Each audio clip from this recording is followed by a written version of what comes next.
మన మాజీ ఐటీ శాఖ మంత్రివర్యులు మా పెద్దన్న కేటీఆర్ గారు, అదే మాదిరిగా ముఖ్య అతిథిగా వచ్చిన గౌరవ మన ఎమ్మెల్సీ సెమ్మిపురం రాజు గారు, మన పార్టీ ప్రెసిడెంట్, అదే మాదిరిగా మన మల్కాజ్గిరి ఎమ్మెల్యే మన రాజశేఖర్ రెడ్డి గారు, అదే మాదిరిగా మన మేయర్లు, మన పార్టీ ప్రెసిడెంట్లు దయాకర్ రెడ్డి గారు, సంజీవరెడ్డి గారు, శ్రీనివాస్ గౌడ్ గారు, రమేష్ గారు, కొండల్ రెడ్డి గారు, మిగతా మా ఎంపీపీలు, సర్పంచ్లు, జెడ్పీటీసీలు, సర్పంచ్ల అధ్యక్షులు, కార్పొరేటర్లు, కౌన్సిలర్లు, వార్డు మెంబర్లు, స్థానిక మా ధర్మ గారు, మా అక్కలు, చెల్లెళ్ళు, అన్నలు, తమ్ముళ్ళు, మా పత్రికా మిత్రులు అందరు కూడా పేరు పేరున నా నమస్కారం. అనుభాయ్ జర టైరో 2 మినిట్. ఈరోజు మేడ్చల్ అంటే దేశంలోనే ఒక చరిత్ర గల నియోజకవర్గం ఏదైనా ఉందంటే అది మేడ్చల్ నియోజకవర్గం. ఎందుకంటే మన బలం మనకు తెలియదు, మన శక్తి మనకు తెలియదు, మన పవర్ మనకు తెలియదు, మన తాకత్ మనకు తెలియదు. దేశంలోనే పెద్ద నియోజకవర్గం, 3 కార్పొరేషన్లు, 7 మున్సిపాలిటీలు, 61 గ్రామ పంచాయతీలున్న ఏకైక నియోజకవర్గం ఏదైనా ఉందంటే అది మన మేడ్చల్.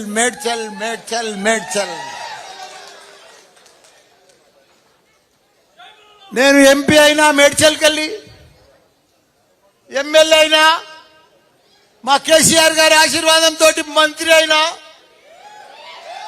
మళ్ళా ఎమ్మెల్యే అయినా మీ అందరి ఆశీర్వాదంతో 10 మున్సిపాలిటీలను, 3 కార్పొరేషన్లను, 7 మున్సిపాలిటీలను అందరినీ గెలిపించుకున్నాం. అదే మాదిరిగా జిల్లా పరిషత్ చైర్మన్ గెలిపించుకున్నాం, 44 40 ఎంపీటీసీలను గెలిపించుకున్నాం, 61 55 సర్పంచ్లను గెలిపించుకున్నాం.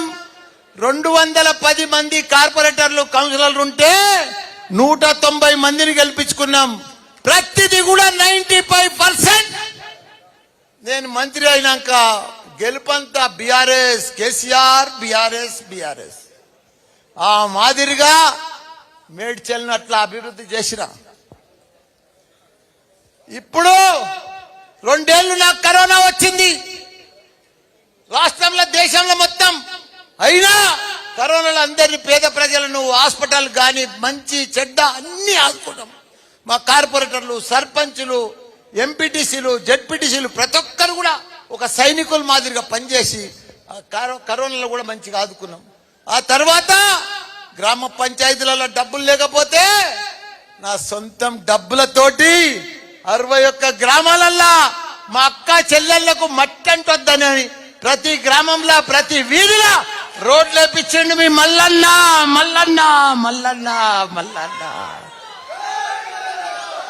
అదే మాదిరిగా సగం గుళ్ళు కట్టే గాని, కుల సంఘాలు అడిగినే గాని అవన్నీ కూడా 125 గుళ్ళు కట్టించండి మీ మల్లన్న. ఎక్కడ కూడా 61 గ్రామాలలో ఇంత పని లేకుండా చేసిన. ఎలక్షన్ల కంటే ముందే, మీకు ఓటు అడిగే కంటే ముందే అన్ని పనులు చేసి అప్పుడు ఎలక్షన్ కు బయలుదేరినా. మీ అందరి ఆశీర్వాదంతో మంచి మెజారిటీ తోటి మళ్ళా నన్ను గెలిపించినందుకు ఇలా విజయోత్సవ సభ పెట్టినా. నాకు 71 సంవత్సరాలు. నేను ఎంపీ అయినా, మినిస్టర్ అయినా, ఎమ్మెల్యే అయినా నాకు భగవంతుడు ఏమి బాకీ లేడు. ఆ భగవంతునికే నేను బాకీ ఉన్నా. ఆ బాకీ ఏంటంటే మీ అందరి రుణం తీర్చుకోవాలి. నేను నా గొంతుల ప్రాణం ఉన్నంత సేపు మీ అందరికి కూడా ప్రజాసేవ చేస్తా. మీ అందరికి కూడా హాస్పిటల్ సేవ కానీ ఇంకా ఏదైనా సరే ప్రతి సేవ నాకు మంచిగా భగవంతుడు కూడా మంచిగా డబ్బులు ఇచ్చిండు, ఆస్తి ఇచ్చిండు, కొడుకులను ఇచ్చిండు, కోడళ్ళని ఇచ్చిండు. ఈ తర్వాత నా కొడుకులు గాని, కోడళ్ళు గాని, అక్కలు గాని, బావలు గాని, తమ్ముళ్ళు గాని, చెల్లెళ్ళు గాని అంతా ఈ తర్వాత మీరే మీరే మీరే. నాకు భద్ర కొడుకు కాదు, మీరే నా కొడుకు. ప్రీతి నా కోడలు కాదు, మీరే నా కోడలు. మీరే నా బిడ్డలు. మీకోసమే సేవ చేస్తానండి. నేనేదో రాజకీయ మాట మాట్లాడతలేను, సినిమా డైలాగ్ కొడతలేను. మీకు రియల్ గా చెప్తున్నాను, నా మనసుతో చెప్తున్నా. ఎందుకంటే మీకు తెలుసు, ఈ 4 ఏళ్లలో మీకు ఏదైనా హాస్పిటల్ బాధ వచ్చినా క్యాంపులు పెట్టి, మీ అందరికి కూడా హెల్త్ క్యాంపులు పెట్టి, మా హాస్పిటలే కాకుండా మా అల్లుని హాస్పిటల్, మా తమ్ముని హాస్పిటల్, 4 హాస్పిటల్లో అసలు ఎక్కడా లేని రూపాయి తీసుకోకుండా మా అల్లుడు కూడా సేవ చేస్తున్నాడు. ఇవన్నీ కూడా జరుగుతూ ఉన్నాయి హాస్పిటల్లో. ఇవన్నీ చేస్తా ఉన్నాం. ఇసొంటి లీడర్ దొరకడమ్మా, దొరకడు. మల్లన్న సొంటి లీడర్ దొరకడు.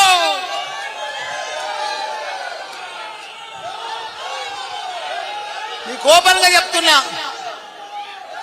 గత 30 సంవత్సరాల సంది కూడా మీరు పెద్ద పెద్ద లీడర్లను చూసిండ్రు, ఎమ్మెల్యేలను చూసిండ్రు, ఎంతో మంది వచ్చిపోయారు.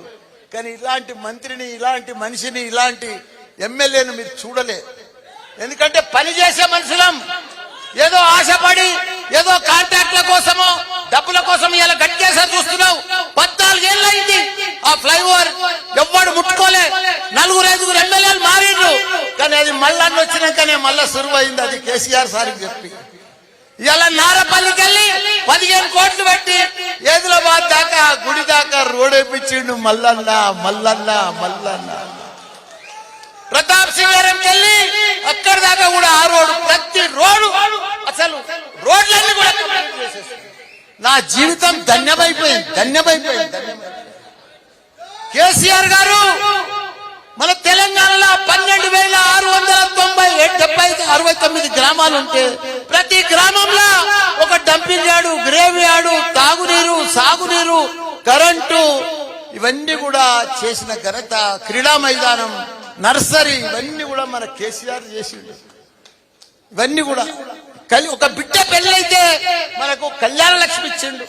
ఒక బిడ్డ, మన ఆడబిడ్డ, కొడుకు బిడ్డ, బిడ్డ కేసీఆర్ కిట్ ఇచ్చిండు. 12,000, 13,000 రూపాయలు ఇచ్చిండు. దళితులను ధనవంతులు చేయాలని దళిత బంధు తీసుకొచ్చిండు. బీసీలకు బీసీ బంధు తీసుకొచ్చిండు.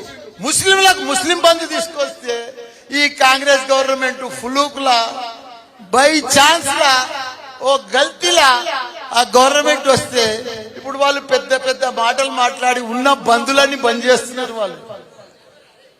వాళ్ళు లీడర్లు రావాలి. 56 సంవత్సరాలు వాళ్ళు భారతదేశంలో పరిపాలించారు కాంగ్రెస్. వాళ్ళ చరిత్ర అంతా తెలుసు. మనకంటే కూడా 10 ఏళ్ల ముందు వాళ్ళే ఉండరు. ఇక్కడ ఒక్క కరెంట్ ఇయ్యలేదు, నీళ్లు ఇయ్యలేదు, ఒక 200 పింఛనిత్తురు. వాళ్ళంతా ఏమి ఇవ్వకపోదు, మోసం చేస్తురు, మోసం మాటలు మాట్లాడతారు, దగా మాటలు మాట్లాడతారు, మోసపూరిత మాటలు మాట్లాడొచ్చారు. ఇప్పుడు వాళ్ళు ప్రభుత్వంలో 6 గ్యారంటీలు అంటారు, 440 గ్యారంటీలు తయారు చేసిండ్రు. కానీ 1-2 ఇస్తున్నారు, దాంట్లో కూడా కొట్లాట పెడుతున్నారు. వాళ్ళు ఇయ్యరు, వాళ్ళు ఇచ్చే మనసు లేదు. మొన్న మన సీఎం రేవంత్ రెడ్డి అంటాడు, మాకు కాంగ్రెస్ కు ఓటేసి కేంద్రంలో మేము వస్తే ఈ 6 గ్యారంటీలు చేస్తామంటాడు. ఎంత దరిద్రమయా, ఎన్ని అబద్ధాలు, ఇంత అబద్ధాల ప్రజలను ఇంత మోసం చేస్తారా? కానీ ప్రజలంతా గుర్తుపట్టుకుంటున్నారు. ప్రజలలో డిస్కషన్ వచ్చింది, కాంగ్రెస్ మోసం పోయింది, మనల్ని మోసం చేసింది. ప్రజలు కాంగ్రెస్ అబద్ధాలు చెప్పింది, కాంగ్రెస్ అంతా మాయమాటలు చెప్పింది, మనం ఇక కాంగ్రెస్ ను నమ్మొద్దని 50 రోజులలోనే ప్రజలకు అంత అర్థమైపోయింది. ఊర్లో చర్చ, హోటల్ చర్చ, ప్రతి గ్రామంలో చర్చ. అయ్యో మన కేసీఆర్ రాలేదు, అయ్యో మనం మోసపోయినాం, అయ్యో మనం ఓడిపోతాం అనుకోలేదు అని చెప్పి చర్చలు మొత్తం మొదలైపోయినాయి. కాబట్టి ఇప్పటి సంధి గట్టిగా ఉండుర్రి, గట్టిగా ఉన్నారు. పెద్దగా వాళ్ళు ఏమి ఉరగబెట్టేది ఏం లేదు. వాళ్ళ మీదనే ఆల్రెడీ వాళ్ళ కేంద్ర ప్రభుత్వంలో కూడా జోడో యాత్ర చేస్తే రాహుల్ గాంధీ అంత చోడో యాత్రలు అయిపోయింది. మమతా బెనర్జీ వెళ్ళిపోయింది, వాళ్ళ ఇండియాలో కూటమిలోకి వెళ్ళి ఆప్ వెళ్ళిపోయారు, పంజాబ్ వెళ్ళిపోయారు, నితీష్ బీఆర్ ఆయన వెళ్ళిపోయాడు. ఆడ ఎవ్వరు మిగిలలే, ఒక్కడే మిగిలిండు రాహుల్ గాంధీ. ఆయన ఎవ్వడు వస్తలేడు. ఇండియా కూటమి లేదు, పీఠమి లేదు అంతా. వాళ్ళు మనని కేసీఆర్ ను ఇన్ని అభివృద్ధులు చేస్తే మన కేసీఆర్ ను బొంద పెడతా అంటారు, మన బీఆర్ఎస్ పార్టీ బొంద పెడతా అంటారు, పని చేసిన వాళ్ళు బొందలు పెడతా అంటారు. వీళ్ళకి ఇప్పుడు బొందలు పెట్టేటోడు తయారైండా మోడీ. వీళ్ళని ఇడివాడు ఇట్లా గొంతు పిసికి పిసికి ఫిట్టర్ పిసికినట్టు పిసుకుతాడు. ఆ మోడీ సంగతి వీళ్ళకి తెలుసు. ఇదివరకు పోయిన 5 ఏళ్లలోనే 8 మందిని పిసికేసాడు. ఇప్పుడు ఇంకా 3 బాకీ ఉన్నాయి. ఈసారి మొన్న ఎంపీ ఎలక్షన్స్ కాగానే పిసికి పిసికి పిసికేసాడు. వీళ్ళు అనుకుంటారు పేద మేము ఉద్ధరిస్తాం, ఇలా అది చేస్తాం ఇది చేస్తాం అనుకుంటారు, కానీ ఏమీ చేయలేరు. ఎందుకంటే కాంగ్రెస్ సంగతి అంతా మనకు తెలుసు, కాంగ్రెస్ ఎమ్మెల్యేల సంగతి తెలుసు, ఇప్పుడు గెలిచిన వాళ్ళ సంగతి తెలుక. ఇప్పుడు ఏమంటారు, మాకు ఏం అప్పులు చేసిపోయినట్టారు. అభివృద్ధి చేసినప్పుడు కాళేశ్వరం ఓడగట్టిండు, 46,000 చెరువులు ఇలా మే జూన్లో నిండు కుండ లెక్క ఉంటున్నాయి, గలగలలాడుతున్నాయి. ఎక్కడ చూసినా చేపలు. మన బెస్తోళ్ళు, మన ముదిరాజు సోదరులు పైసలే పైసలు, పైసలే పైసలు. ఇలా కుర్మలకు ఆయనత గొర్రెలు బంధు, బెస్తోళ్లకు ముదిరాజులకు చేపలు బంధు. ఇక అన్ని బందేగా ఇడికెళ్ళి మీకు ఏది వచ్చేది లేదు. వాళ్ళ మనం కేసీఆర్ గారు ఎన్ని స్కీమ్లు ఇచ్చారో అవన్నీ కూడా వాళ్ళు బంద్ చేసుకుంటూనే ఉంటారు. అరే దమ్ముంది కదా, 4,000 ఇస్తాను కదా, ఆన్లైన్ లో మనకు ఆ పింఛన్ వస్తలేదా? 2,000 మనం ఇస్తూనే ఉంటాం. మీరు 200 ఇస్తే ఇప్పుడు 2,000 ఇస్తున్నాం. నువ్వు 4,000 ఇస్తాను కదా, 4,000 అయ్యి ఆన్లైన్ అయ్యి అప్పు చేసాయి. ఎవడన్నా వద్దంటున్నాను, మేము అప్పు చేయొద్దంటున్నామా? అప్పు చేసి పేద ప్రజలకు ఏదైతే మాట ఇచ్చినో ఆ మాట ప్రకారం అయ్యి రైతు బంధు అయ్యి 15,000 ఇస్తాను కదా. ఇప్పటిదాకా అతి లేదు గతి లేదు, 2 ఎకరాలకు వేస్తున్నాం. అప్పుడు అవి దేనికి సరిపోతలేవు. ఇదే ఆ లెక్కను. సీఎం 9 తారీఖు నాడు ప్రమాణ స్వీకారం చేసినాడు. నువ్వేం మాట చెప్పినావు? రాకముందుకు ఏం మాటలు చెప్పినావు? నేను 9 తారీఖు అన్నీ చేస్తా, ఇందిరమ్మ సోనియమ్మ రాజ్యం అన్నావు. ఏది రాజ్యం? ఎక్కడ రాజ్యం? పైసలే లేవు. ఉన్నాయని ఎప్పుడు వచ్చినాయని వాళ్ళు ఏమంటారు? ఇంకా మేము లంక బిందెలు వచ్చి ఉంటాయని అనుకున్నాము, మాకు ఉట్టి బిందెలు. లంక బిందెలు పెట్టిపోతే వీళ్ళంతా పంచుకుందరు. ఇక మంత్రులు మంచి ఒక్కరికి అవగాహన లేదు, ఒక్కరికి అడ్మినిస్ట్రేషన్ లేదు, ఒక్కరికి కరెక్ట్ పరిపాలన తెలియదు. మన సీఎం కేసీఆర్ ఒక గొప్ప మహాత్ముడా. 40 ఏళ్ళు చరిత్ర ఉన్నది ఆయనకు, రాజకీయం చరిత్ర. 40 ఏళ్ల సంది ఆయన ఎంపీ చేసిండు, ఎమ్మెల్యే చేసిండు, తెలంగాణను తెచ్చిండు, కొట్లాడిండు, సత్యదాకా కొన ప్రాణం దాకా మనం పోయి తెలంగాణను తీసుకొచ్చిండు. అసలు ఆయనను పట్టుకొని రకరకాల మాటలు మాట్లాడుతున్నారు. ఇంత ద్రోహం, ఎంత మాయమాట. ఇదే వాళ్ళ మర్యాద, ఇదే వాళ్ళ క్రమశిక్షణ, ఇదే వాళ్ళ పార్టీ లక్షణాలు. అభివృద్ధి చేసినానే చంపుతారు, అభివృద్ధి చేసినానే బొంద పెడతారు. ఎంత ద్రోహం. పైన భగవంతుడు ఉన్నాడు, చల్ది మిమ్మల్ని బొంద పెట్టేటోడు తయారై ఉన్నాడా? మీరు అవన్నీ మాటలు మాట్లాడొద్దు. మీరు ఇచ్చిన గ్యారంటీలు ఇయ్యండి, మేము ప్రజలలో ఉంటాం. తప్పకుండా వాళ్ళ మీద వీళ్ళ మీద కేసులు పెడుతున్నారు, కేసులకు భయపడం. నేను అక్కలు చెల్లెళ్ళు మీ అందరికి కూడా నేను వాచ్మెన్ లెక్క పనిచేస్తా, మీ ఎంబడే ఉంటా. నాకు వేరే పనేం లేదు. మిమ్మల్ని కాపాడుకునే బాధ్యత నాదే. వాడో వీడో చిట్రగాడు బొట్రగాడు వస్తే ఎవరికి భయపడేది లేదు. తప్పకుండా మన కేటీఆర్ ఉన్నాడు, కేసీఆర్ ఉన్నాడు, అందరం ఉన్నాం. నేనున్నా, మీ మల్లన్న ఉన్నాడు. ఇంకా కాని పనులు కూడా నా సొంతం డబ్బులతోనైనా మీకు చేసి పెట్టే బాధ్యత నాదే అని కూడా మీ అందరికి కూడా మనవి చేస్తున్నా. మీ అందరు కూడా ధైర్యం ఉండాలి. ఇవాళ ఇంత పెద్ద సభ, ఇంత పెద్ద గట్కేసర్లా ఇంత పెద్ద విజయ సభకు మీరందరికి వచ్చినందుకు మీ అందరు కూడా పాదాభినందనం. జై తెలంగాణ. ఇప్పుడు మన పెద్దలు గౌరవనీయులు డైనమిక్ లీడర్ మన కేటీఆర్ గారు మాట్లాడవలసిందిగా కోరుతున్నా. అందరికి మంచి భోజనం ఉంటుంది, జర ఉరుకులాడకుండ్రి. మీ అందరితోటి కూడా కేటీఆర్ సార్ భోజనం చేస్తాడు, మీరు ఉరుకులాడకుండ్రి. జై తెలంగాణ.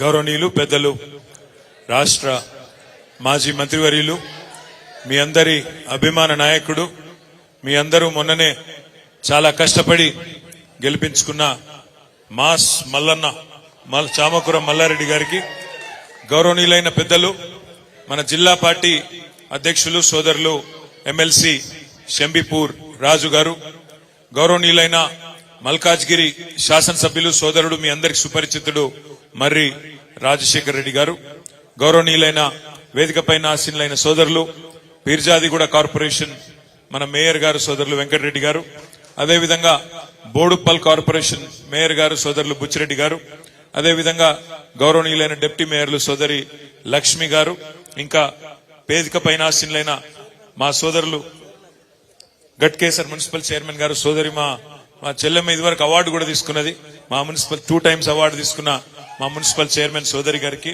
పోచారం మున్సిపల్ చైర్మన్ గారికి, అదేవిధంగా వేదిక పైన ఆసీనులైన స్థానిక మండల పార్టీ ప్రెసిడెంట్ సోదరులు శ్రీనివాస్ గౌడ్ గారికి, అదేవిధంగా రమేష్ గారు, గౌరవ జెడ్పీటీసీలు, ఎంపీపీలు, సీనియర్ నాయకులు మా దర్గా దయాకర్ రెడ్డి గారు, మందా సంజీవ్ రెడ్డి గారు, వేదిక పైన ఉన్న గౌరవ కార్పొరేటర్లు మా తమ్ముడు నవీన్, ఇంకా ఇప్పుడే మా అన్న చెప్పిండు మరి శివ ప్రతాప సింగారం సర్పంచ్ శివ ఎక్కడున్నాడు, తమ్ముడు శివకు ధీటుగా నిలబడి ముందుకురా కనబడు అందరికి, ధీటుగా గట్టిగా సపోర్ట్లు కొట్టు,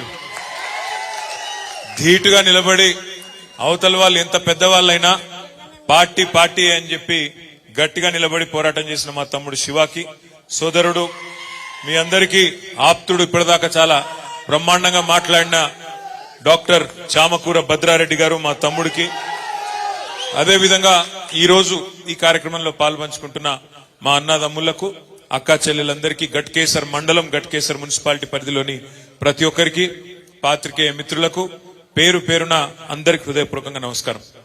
మరి ఇప్పుడే మల్లారెడ్డి గారు చెప్పిండ్రు నా తర్వాత భోజనమే పెడతా అన్నాడు, కాబట్టి మరి మీకు భోజనానికి మధ్యన ఎక్కువసేపు ఉంటే మీరు కూడా బరదా చేయరు, అందుకే ఎక్కువ మాట్లాడా, ఒక 4-5 విషయాలు మాత్రమే మీతో విజ్ఞప్తి చేసేది. ఒకటి, ఇప్పుడే మల్లారెడ్డి గారు చాలా విషయాలు చెప్పినారు, అందులో ముఖ్యంగా వారు చెప్పిన దానిలో ఒక విషయం మీరు గమనించాలని చెప్పి నేను కోరుతా ఉన్నా.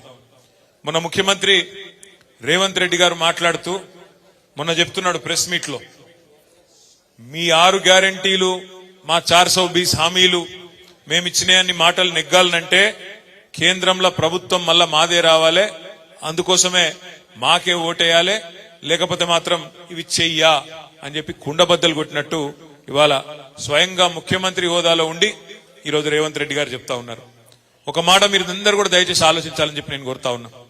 ఒక రకంగా చెప్పాలంటే ఈ ముఖ్యమంత్రి గారు మొన్న ఆయన చెప్పిన మాటలతో మనకు అర్థమయ్యేది ఏంటంటే ఆల్రెడీ చేతులు ఎత్తేసిండు, నాతోని నేను ఇచ్చిన హామీలు అమలు చేసుడు నాతోని కాదు అని నిజంగా కూడా చేతులు ఎత్తేసినట్టే అనిపిస్తా ఉన్నది.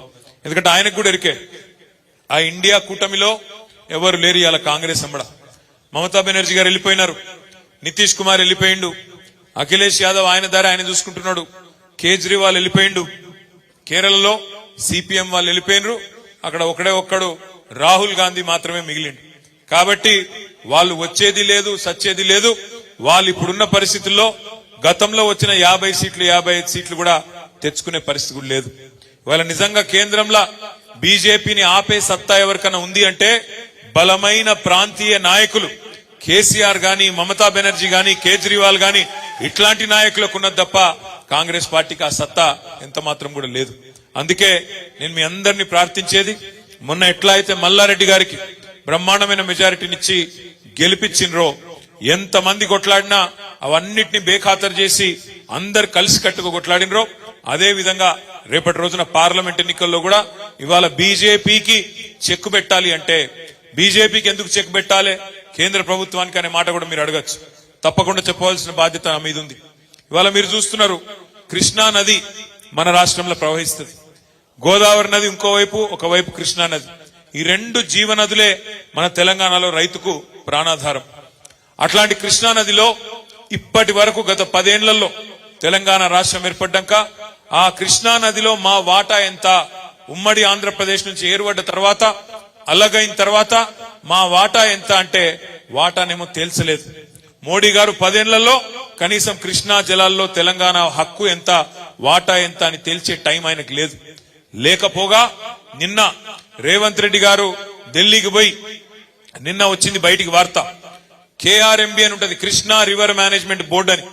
మన వాటా తేల్చకుండానే, మన నీళ్లెంతో లెక్కలు చెప్పకుండానే ఇవాళ కృష్ణా రివర్ మేనేజ్మెంట్ బోర్డుకి ఆ కృష్ణా జలాలను అప్పజెప్పి రేపు ఏ ప్రాజెక్టు కట్టాలన్నా, అక్కడికి వెళ్ళి ఒక చుక్క నీరు తీసుకోవాలన్నా ఢిల్లీ ఓన్ చేతిలో మన జుట్టు పెట్టి ఇవాళ ఈ ముఖ్యమంత్రి గారు మన ప్రయోజనాలను, మన రాష్ట్ర ప్రయోజనాలను ఢిల్లీకి తాకట్టు పెట్టి వచ్చినాడు.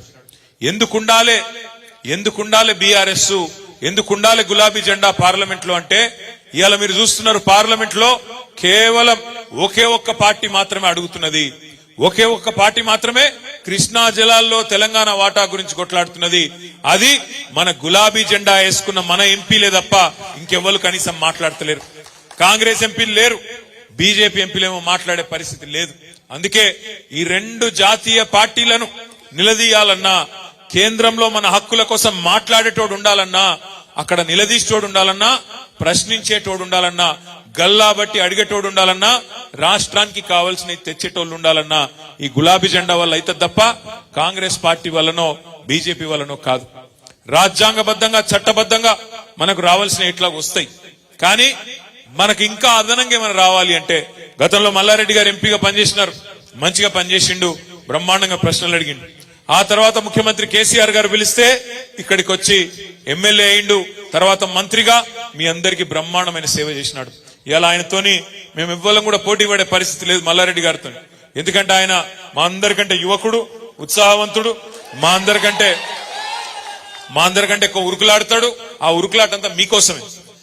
ఎప్పుడు కలిసినా ఎక్కడ కలిసినా గత 10 ఏళ్లలో మా మేడ్చల్ నియోజకవర్గం ఆ రోజు పార్లమెంట్ మెంబర్ ఉన్నప్పుడు గాని, ఎమ్మెల్యేగా ఉన్నప్పుడు గాని, మా మేడ్చల్కి ఇది కావాలి, మా గట్కేసర్కి అది కావాలి, మా జవహర్ నగర్ కి ఇది కావాలి, మా బోడుప్పల్కి అది, మా ఫిర్జాదిగూడకి ఇది, మా పోచారంకు ఎప్పుడు చూసినా 10 మున్సిపాలిటీలు, అదే విధంగా 61 గ్రామ పంచాయతీలు, వాటికి సంబంధించిన పనులు తప్ప మరి పూర్తి స్థాయిలో ప్రజల కోసమే సిన్సియర్ గా పనిచేసిన మల్లారెడ్డి గారు తప్ప వేరే ఎన్నడూ కూడా పని చేయలేదు. వాళ్ళ సొంత డబ్బులు పెట్టి 125 గుడులు కట్టించినా, దాదాపు 60-70 కోట్ల రూపాయలు ఖర్చు పెట్టి సీసీ రోడ్లు వేసినా ఆయన కమిట్మెంట్ కి ఇదంతా కూడా నిదర్శనం అనే మాట కూడా నేను మీకు విజ్ఞప్తి చేస్తా ఉన్నా.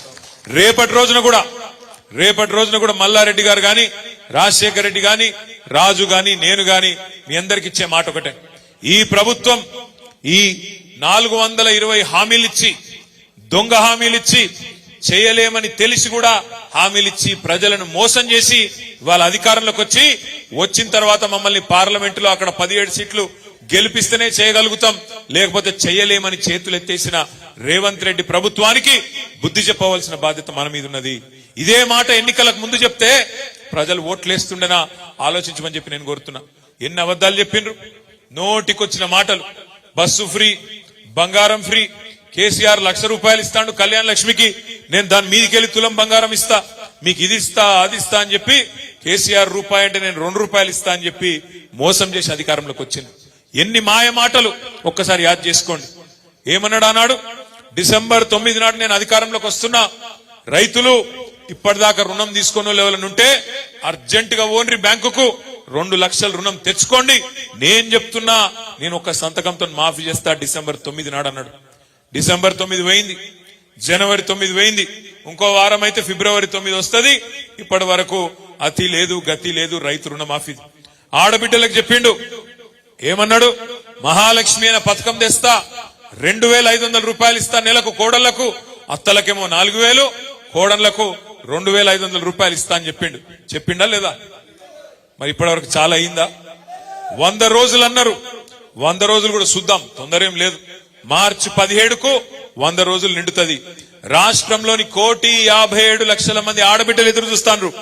18 ఏళ్లు నిండిన ఆడబిడ్డలు 1,57,00,000 మంది ఓటర్ లిస్ట్ లో నమోదు చేయించుకున్న వాళ్ళు ఉన్నారు. వాళ్ళందరూ ఎదురు చూస్తున్నారు, మా ఖాతాల్లో నెలకు 2,500 వేస్తాడా లేదా మళ్ళేమైనా కథలు పెట్టి కటింగ్లు పెడతాడా అని చెప్పి ఆడబిడ్డలు కూడా ఎదురు చూస్తా ఉన్నారు. అదే విధంగా ఫ్రీ ₹500 సిలిండర్ అన్నారు. ఇంకా చాలా మాటలు చెప్పిన, 1-2 కాదు. రైతులకైతే బోనస్, క్వింటల్కి 500 బోనస్ అన్నారు. రైతు కూలీలకు 12,000 అన్నారు. ఇవాళ ఏం పరిస్థితి వచ్చిందో 50-60 రోజుల్లోనే మీరే చూస్తా ఉన్నారు. ఫ్రీ బస్ అని పెట్టిండ్రు. మరి ఆ ఫ్రీ బస్సులో ఇవాళ పరిస్థితులు ఎట్లున్నాయో వీడియోలు తిరుగుతున్నాయి, సోషల్ మీడియాలో మీరే చూస్తున్నారు. ఆడబిడ్డలు ఒకరినొకరు కొట్టుకుంటున్నారు. ఆ బస్సు డ్రైవర్ ఎక్కే సీట్లకే ఎక్కుతున్నారు, కండక్టర్లు ఎక్కే దానికే ఎక్కుతున్నారు, కిటికీలకే లోపల దుక్కుతున్నారు, ఒకళ్ళ జుట్లు ఒకళ్ళు పట్టుకొని కొట్టే పరిస్థితి వచ్చినది. చెప్పులతో కొట్టుకుంటున్నారు. అంటే బాధ ఏంటంటే, ఒక దిక్కేమో మగోళ్ళు టికెట్లు పెట్టి కొనుక్కున్న మగోళ్ళేమో వాళ్ళు నిలబడతారు, ఇటు ఆడబిడ్డలేమో సీట్లు దొరకక వీళ్ళు కొట్లాడతారు. అక్కడ ఆటో వాళ్ళేమో 6.5 లక్షల మంది ఆటో డ్రైవర్లు కడుపు గాలి, ఆఖరికి నిన్న ఒక ఆయన ఆటో కూడా తీసుకుపోయి ముఖ్యమంత్రి గారు, డిప్యూటీ సీఎం గారి ఇంటి దగ్గర తీసుకుపోయి అక్కడ వాళ్ళ ఇంటి ముంగట్నే కాల్ చేసిన పరిస్థితి వచ్చింది. 50-60 రోజుల్లోనే ఇలా ఇంత వ్యతిరేకత ఈ ప్రభుత్వం మీద మూట కట్టుకొని ఈ ప్రభుత్వానికి బుద్ధి చెప్పడానికి ప్రజలు సిద్ధంగా ఉన్నారు. ఒకటి మాత్రం వాస్తవం, వీళ్ళు ఇచ్చిన 420 హామీలు, వాళ్ళు ఇచ్చిన 6 గ్యారంటీలుగా చాలా మంది తమ్ముళ్ళు తెలియక మాట్లాడుతున్నారు. 6 గ్యారంటీలు అని, 6 గ్యారంటీలేమో 100 రోజులలో అమలు చేస్తామన్నారు. ఒక 420 హామీలు, యూత్ డిక్లరేషన్ అని, ఎస్సీ డిక్లరేషన్ అని, ఎస్టీ డిక్లరేషన్ అని, మైనారిటీ డిక్లరేషన్ అని, రైతు డిక్లరేషన్ అని, మహిళా డిక్లరేషన్ అని చెప్పి విడుదల చేసి 420 420 హామీలు ఇచ్చి ఇవాళ రేవంత్ రెడ్డి అక్కడ గద్దెనెక్కి ముఖ్యమంత్రి అయిండు. ముఖ్యమంత్రి అయిన తర్వాత ప్రజలకు పనికొచ్చే పనులు చేయకపోగా పనికి మాలిన మాటలు మాట్లాడుతూ ఉన్నాడు. ఆయన అంటాడు కేసీఆర్ ను బీఆర్ఎస్ ను 100 మీటర్ల లోపల బొంద పెడతా పాతి పెడతా అని మాట్లాడుతున్నాడు. ఆయన తిప్పి కొడితే 3 ఫీట్లు లేడు, ఆయన అంటే 100 మీటర్ల లోపల మనం పాతి పెడతాడంట. దయచేసి నేను మీ అందరికి చేసే విజ్ఞప్తి ఒకటే, ఇట్లాంటి వాళ్ళని మస్తుగా చూసినాం ఇదివరకు కూడా ఈ గులాబీ జెండా లేకుండా చేస్తా, తెలంగాణ ఎక్కడిది అట్లా ఇట్లా అడ్డం పొడుగు మాట్లాడిన వాళ్ళు ఈయనకంటే పెద్ద పెద్ద తీస్మార్ ఖాన్లు ఉండే. ఇదివరకు 2001 నుంచి 2014 దాకా వాళ్ళతోనే కొట్లాడినాం. అట్లాంటి తీస్మార్ ఖాన్లనే ఇలా మాయం చేసి తెలంగాణ తెచ్చిన కేసీఆర్ కు ఈ బుడర్ ఖాను పెద్ద లెక్క కాదు అనే మాట కూడా నేను మీకు విజ్ఞప్తి చేస్తా ఉన్నా. నేను మీ అందరికి ఒకటే విజ్ఞప్తి చేస్తా ఉన్నా. ఇప్పుడు మల్లారెడ్డి గారు గొప్ప మాట చెప్పిండు, ఎవరికి ఏ కష్టం వచ్చినా నేనుంటా, అవసరమైతే ఎక్కడికి రమ్మంటే అక్కడికి వస్తాను. మల్లారెడ్డి గారు ఏ మాట అయితే చెప్పిండో మేడ్చల్లో, అదే రకంగా రాష్ట్రంలో ఏ కార్యకర్త మీద దొంగ కేసులు పెట్టినా, ఎవలను ఇబ్బంది పెట్టినా, ఇప్పుడు మా తమ్ముడు శివాని ఇబ్బంది పెట్టినట్టు ఎక్కడ ఎవరు ఇబ్బంది పెట్టినా, మొన్ననే చెప్పినా మళ్ళా చెప్తా ఉన్నా, 38 మంది ఎమ్మెల్యేలం 27 మంది ఎమ్మెల్సీలం బస్ వేసుకొని వస్తాం. ఎవ్వలకు అన్యాయమైనా ఎవ్వలకు ఇబ్బంది అయినా మీకు అండగా నిలబడే బాధ్యత మాది. ఎందుకంటే ఈ పార్టీ ఏ ఒక్కల పార్టీయో కాదు, ఈ పార్టీ తెలంగాణ ప్రజల ఆస్తి, తెలంగాణ ప్రజల సొత్తు. ఇది తెలంగాణ కెన్నటికైనా శ్రీరామ రక్ష ఈ గులాబీ జెండా. తెలంగాణ గురించి గొంతెత్తి మాట్లాడాలంటే అది గల్లీలో కావచ్చు, ఢిల్లీలో కావచ్చు, గులాబీ జెండా వేసుకున్నోనుకుండే ధైర్యం వేరే వాళ్ళకు ఉండదు అనే మాట కూడా నేను మీకు విజ్ఞప్తి చేస్తా ఉన్నా. ఎందుకంటే మన బాసులు గుజరాత్ లోనో ఢిల్లీలోనో లేరు, భయపడవలసిన అవసరం లేదు. మనకెవరున్నారు బాసులు? గల్లీలో ఉండే తెలంగాణ ప్రజలే మన బాసులు. మీకు మేం జవాబుదారు తప్ప ఎవడో ఢిల్లీలో గుజరాత్ లో ఉండే పెద్ద పెద్దలకు భయపడే పరిస్థితి మనకు ఉండదు. అందుకే నేను మీకు విజ్ఞప్తి చేస్తా ఉన్నా. ఇవాళ అంటున్నారు కొంతమంది పార్లమెంట్ లా బీఆర్ఎస్ కి ఎందుకు ఓటేయాలంటున్నారు. ఎందుకు వేయాలి బీఆర్ఎస్ కోటు పార్లమెంట్ లా అంటే, రేపు అక్కడ తెలంగాణ అన్న మాట వినవాడాలంటే, తెలంగాణ హక్కుల కోసం ఢిల్లీతో కొట్లాడాలంటే, ఢిల్లీలో మళ్ళొక గొర్రెలాగా పోయి ఉండకుండా అక్కడ ఉండి గట్టిగా మాట్లాడేటోడు కావాలంటే ఈ గులాబీ జెండా కప్పుకున్నోడైతేనైతే తప్ప వేరే వాళ్ళ వల్ల కాదు. చూసినాం మనం. మీరు చూడండి, ఇవాళ 4 ఎంపీలు ఉన్నారు బీజేపీ వాళ్ళు మన రాష్ట్రం నుంచి, 3 ఎంపీలు ఉండే కాంగ్రెస్ వాళ్ళు మన రాష్ట్రం నుంచి. వాళ్ళందరూ కలిపి 7 కలిపి తెచ్చిందేందయ్యా మన రాష్ట్రానికి అంటే గుండు సున్నా. పోయినసారి ఇదే రేవంత్ రెడ్డి గారు మల్కాజ్గిరిలో అన్నాడు, ప్రశ్నించే గొంతునైతా అన్నాడు. ప్రశ్నించలేదు, మనులేదు, కేసీఆర్ ను తిట్టుకుంటూనే తిరిగిండు, మాయ మాటలు చెప్పిండు. ఆఖరికి ఆ మాయ మాటలతో ప్రజలను బురిడి కొట్టించి ఇలా ముఖ్యమంత్రి అయిండు. ముఖ్యమంత్రి అయినాక కూడా అదే మాయ మాటలు, ముఖ్యమంత్రి అయినాక కూడా మళ్ళీ అదే మోసంపూరితమైన మాటలు. ఏమంటున్నాడు? ఒక దిక్కేమో కేసీఆర్ అప్పుల పాలు చేసిండంటాడు, లంకె బిందెలు ఉన్నాయనుకొని వచ్చినాం, ఇక్కడ ఖాళీ కుండలు ఉన్నాయి అంటున్నాడు. నాకు తెలియక అడుగుతా, దయచేసి మీరందరూ చెప్పాలా, లంకె బిందెల కోసం ఎవరు తిరుగుతారన్నా? లంకె బిందెల కోసం సాటుకు అర్ధరాత్రి గడ్డపారలు పట్టుకొని, తటపారలు పట్టుకొని, నెత్తి మీద బట్టలు కప్పుకొని, పాత గడిలల్లా, పాత గుడులల్లా, పాత కోటలల్లా తిరిగే దొంగలు ఇవాళ దురదృష్టవశాత్తు మరి అధికారంలోకి వచ్చిర్రు కాబట్టి లంకె బిందెలు ఉంటాయి అనుకొని వచ్చినాం అనే మాటలు, దిక్కుమాలిన మాటలు ఒక ముఖ్యమంత్రి నోటి నుంచి మాట్లాడవచ్చునా? లంకె బిందెలు ఉంటాయి అనుకొని వచ్చినాం, ఖాళీ కుండలున్నాయి. రేవంత్ రెడ్డి గారికి చెప్పాలి మనం, అయ్యా లంకె బిందెలు ఉండవు సెక్రటేరియట్లో కంప్యూటర్లు ఉంటాయి, సెక్రటేరియట్ల పేపర్లు ఉంటాయి, సెక్రటేరియట్ల జీవోలు ఉంటాయి. నీకు చిత్తశుద్ధి ఉంటే ఇచ్చిన హామీలు 420 హామీలు ఏవైతున్నాయో వాటిని నిలబెట్టేందుకు పని చేయి. తెల్లారు లేస్తే పనికి మాలిన మాటలు, కేసీఆర్ ఇది చేసిండు, కేసీఆర్ అది చేసిండు. కేసీఆర్ ఏం చేసిండో ఏం చేయలేదో ప్రజలకు తెలుసు. నువ్వేం చేస్తావో చెప్పు. ఇచ్చిన 420 హామీలు నిలబెట్టుకుంటావా లేదా చెప్పు. ఇచ్చిన ప్రతి ఒక్క హామీని నువ్వు గిన్న మోసం చేస్తే ప్రజల తరఫున తప్పకుండా నిలబడతాం, తప్పకుండా నిలదీస్తాం, తప్పకుండా వెంటాడుతాం. మొన్న శాసనసభలో ఎట్లయితే అబద్ధాలు చెప్పి తప్పించుకునే ప్రయత్నం చేస్తే అక్కడ మేమందరం నిలబడి గట్టిగా మాట్లాడినామో, రేపటి రోజున కూడా బడ్జెట్ సమావేశాల్లో కావచ్చు, తదుపరి కావచ్చు, ప్రజల తరపున ఎప్పటికప్పుడు మీకిచ్చిన ప్రతి హామీని నిలబెట్టేదాకా ఎంబడబడతాం. ఈ దివాలాకోరు మాటలు మాకు ఓటేస్తేనే నిలబడతాం, మాకు ఓటేస్తేనే మన 420 గ్యారంటీలు అమలు చేస్తాం అనే మాట ఏదైతే ఉన్నదో ఇది ఎలక్షన్ల ముందే చెప్పింటే ఆనాడే ప్రజలు నిన్ను జాడించి తంతుండే. ఇవాళ నువ్వు ఎన్ని మాయ మాటలు చెప్పినా, ఎన్ని దొంగ మాటలు చెప్పినా తప్పకుండా తెలంగాణ ప్రజలకు ఇప్పటికే అర్థమైంది. ఊర్లలో బాధపడుతున్నారు, అయ్యో కేసీఆర్ గారు ముఖ్యమంత్రి లేరు అంటే మాకు అర్థమైతలేదు, కేసీఆర్ లేడా అట్లెట్లా జరిగిపోయి. మా చెల్లెలు ఇప్పుడు బాగా చెప్పింది లక్ష్మి, కొమ్మను ఎక్కడ కుమ్మమే దెబ్బ పడుతుంది అనుకున్నాం గానీ అసలు చెట్టే కింద పడిపోతుంది అనుకోలేదన్నా. అక్కడక్కడ తాత్కాలికంగా లోకల్ కోపాలతోని, లోకల్ ఇబ్బందులతో జరిగింది తప్ప వేరేది కాదు అన్న మాట చెప్పింది. భవిష్యత్తులో ఆ లోపం కూడా జరగకుండా చూసుకోవాలంటే మన గొంతు ఎప్పటికప్పుడు వినబడుతూనే ఉండాలి. రాబోయే రోజుల్లో ఏ ఎలక్షన్ వచ్చినా, కౌన్సిలర్ ఎలక్షన్ వచ్చినా, కార్పొరేటర్ ఎలక్షన్ వచ్చినా, ఎంపీటీసీ వచ్చినా, జెడ్పీటీసీ వచ్చినా, పార్లమెంట్ ఎన్నిక వచ్చినా మనందరం కూడా గట్టిగా నిలబడి గులాబీ జెండా కప్పుకున్న, అధికారికంగా గులాబీ జెండా కప్పుకున్న వాళ్ళకే ఓటేసి గెలిపించుకుంటేనే మన గొంతు ఉంటది, మన వాణి ఉంటది. తెలంగాణ ప్రజలకు శ్రీరామ రక్షలాగుండే కేసీఆర్ గారు ఉంటారు. కాబట్టి మీ అందరినీ ప్రార్థించేది, మళ్ళా నన్ను మంచి గెలిపించుకున్నారు, మంచి మాస్ లీడరు, మీ అందరికి ఎప్పుడు అండగా ఉండే నాయకుడు, భవిష్యత్తులో కూడా ఉంటాడు. మరి భవిష్యత్తులో పార్లమెంట్ ఎన్నిక గాని, పంచాయతీ ఎన్నిక గాని, ఏ ఎన్నిక వచ్చినా తప్పకుండా గులాబీ జెండా ఎగిరే విధంగా మనందరం కూడా కలిసికట్టుగా ముందుకు పోదామని మీ అందరికి విజ్ఞప్తి చేస్తూ, ప్రజల తరపున మీకు ఇచ్చే హామీని నిలబెట్టేదానికి అందరం కలిసికట్టుగా పనిచేద్దామని చెప్పి కోరుకుంటూ, జై తెలంగాణ.